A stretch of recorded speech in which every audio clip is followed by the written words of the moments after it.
Being frozen alive truly is a horrendous way to die. However, there are certain instances wherein people cheat certain death despite prolonged exposure to the cold. Today we're going to be talking about 10 of those people who were frozen in time and lived to tell about it. Make sure you stay tuned until number 1. That one is honestly a miracle. Number 10. Eva Windsor Ska.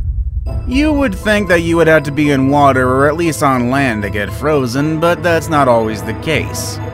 In February of 2007, 35-year-old paraglider Ewa Wisnerska became frozen in the air as she was paragliding over Manila, New South Wales, Australia. Eva was preparing for the World Paragliding Championships when a storm sucked her into the clouds. She was continuously hit by rainfall and orange-sized hailstones as the storm took her from roughly 2,500 feet to 32,000 feet. This was all in the space of 15 minutes, mind you.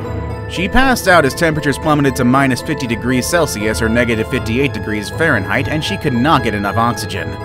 She regained consciousness about 1 hour later, but could not control her paraglider because her hands and gloves were frozen. She was flying at 22,600 feet at the time and was soon sucked into the clouds again. The storm finally discharged her about 40 miles from her takeoff point. Eva was covered in ice by the time she landed. She thankfully didn't suffer permanent injuries, except for some serious frostbite around her ears. She spent 1 hour in a hospital before she was discharged. Number 9. Erica Nordby.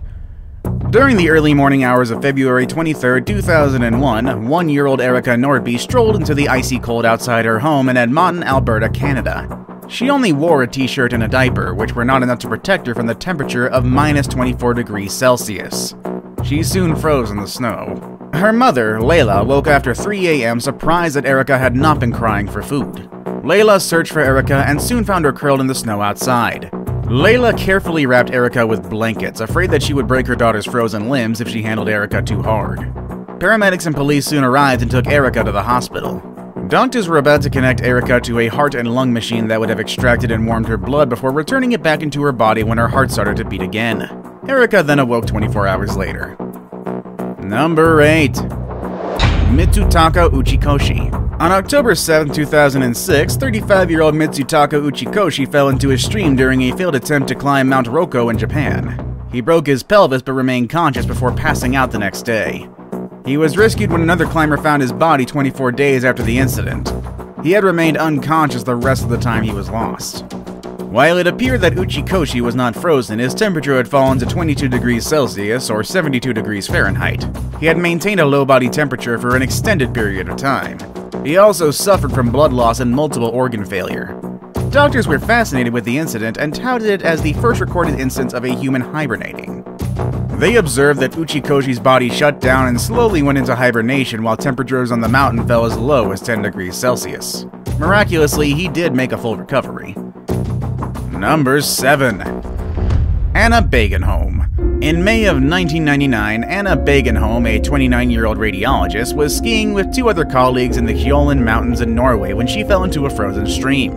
Her head was underwater while her legs were above. Her colleagues tried pulling her out, but the water was frozen. She was also stuck between some rocks. Luckily, she found a pocket of air under the ice, but things went from bad to worse. She was slowly sinking into the water. She struggled to free herself for 40 minutes until she stopped moving.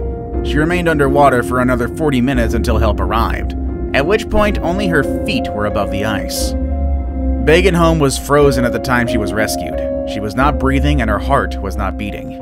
Her temperature was at an insanely low 13.7 degrees Celsius. No human had ever survived such an extremely low body temperature at the time. Doctors hooked Bagenholm to a heart and lung machine. Her blood was pumped out of her body and warmed before it was pumped back in again.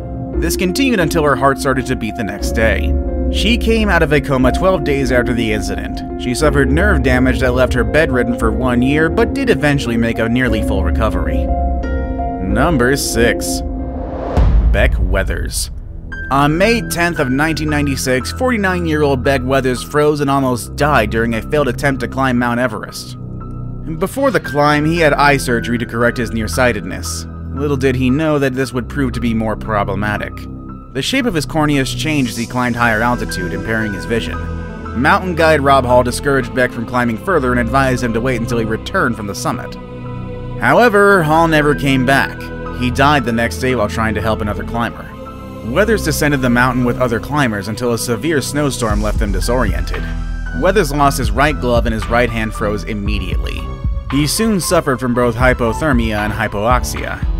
Some climbers found Weathers buried in the snow the next morning. His arm was still frozen and his face was covered in ice.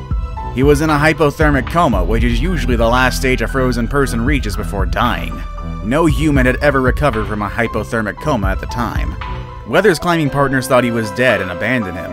However, a mountain guide and doctors frequently visited him for the next 24 hours, waiting for him to die. Instead, Weathers awoke from the coma and ultimately did survive, although parts of his face, arms, and legs did have to be amputated. Number 5. Justin Smith. In early 2015, Don Smith found the frozen body of his 26-year-old son Justin Smith by the roadside some distance away from their Trescal, Pennsylvania home. Justin had been drinking with his friends on the night of the accident, and ironically enough, they were drinking in memory of another friend who'd previously died in a car accident in which Justin had survived.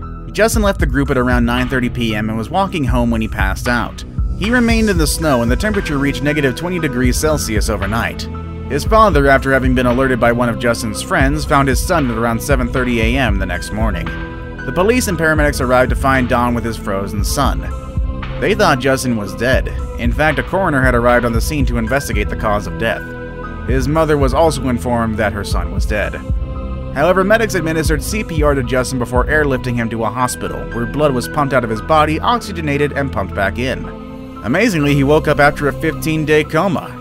He survived, but suffered severe frostbite that required the amputation of some toes and both of his little fingers. Number 4. Stella Burton.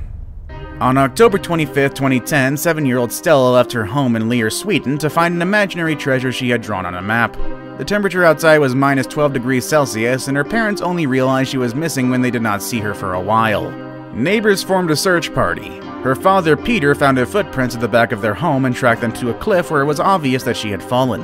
However, her tracks continued, indicating she got up and continued to walk toward the shore. A fisherman, 3 helicopters, and the Coast Guard later joined the search for the missing girl. One helicopter spotted her in the water and airlifted her to the hospital. Anna's heart had stopped beating, and doctors thought she was dead. Never giving up though, doctors slowly warmed her body, and hours later her heart started to beat, and 12 hours later she opened her eyes, but quickly shut them. Anna started talking 2 weeks after her rescue and went on to make a full recovery. 3 years later, she barely had any recollection of the accident or her time at the hospital, which is probably a good thing. Number 3. Jeanne Hillard.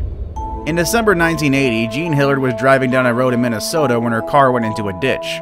It was a very cold night with temperatures well below zero. She abandoned her vehicle to seek help at a nearby house, but unfortunately there was nobody home.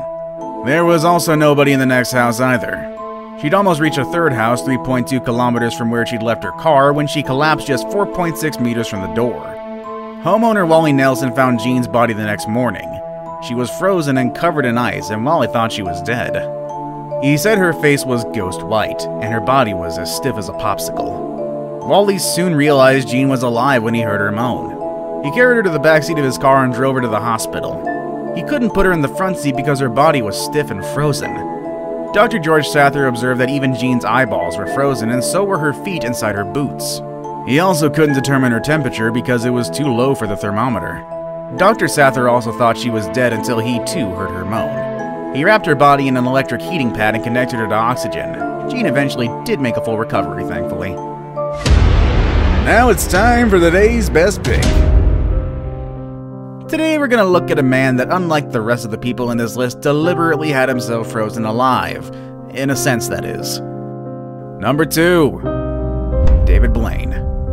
You should know who David Blaine is by now. You know, that creepy guy who does all kinds of magic tricks, most of them weird and sometimes gory, and as well as endurance acts. Who could ever forget the time when he pulled out his still-beating heart in front of a live audience while being broadcast all across the United States? That stunt made a lot of people pass out, and should show you what kind of guy he is. Anyway, he decided one day to encase himself with 6 tons of ice and stay in that frozen coffin. It then stood up for 48 hours in Times Square of all places. Naturally, this stunt gained him massive media attention, and a crowd of onlookers, some of them magicians themselves, even went on a vigil in Times Square just to witness David's freezing his you-know-whats off. He then emerged from his frozen tomb 48 hours later with no major injuries, although he did complain about his leg cramping up. Although leg cramps would be expected if you stood for 48 hours straight, ice notwithstanding.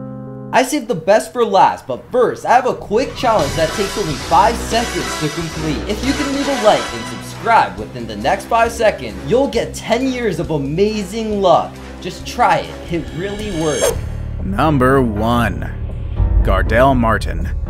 This last entry in our list didn't only survive being frozen, it was because that he was frozen that he survived drowning. Gardel Martin, a 22-month-old boy, fell and was swept away by rushing waters of a tributary of Buffalo Creek. This was just outside of Mifflinburg, Pennsylvania. The infant was in 1 degree Celsius for more than 30 minutes. When he was finally recovered from the icy water, he was very cold and wasn't breathing. For 1 hour and 41 minutes, rescuers administered CPR in a desperate effort to revive him. That's why those same rescuers are using words like amazing and miracle to describe young Gardel Martin's return home 5 days later. He's healthy and giggling and playing again with his siblings. Ironically enough, experts said that if the water wasn't so cold, he wouldn't have survived. Being dropped into frigid waters triggers the diving reflex, which conserves oxygen by slowing down the heart and shifting blood to vital parts of the body, such as the brain. Did we leave any miraculous resurrections out? Let us know in the comment section below. Want to watch more videos about extraordinary people? Click on any of the links you see on your screen. As always, everybody, thank you all for watching. That's our video for today, and I will see you all next time. Later, everybody.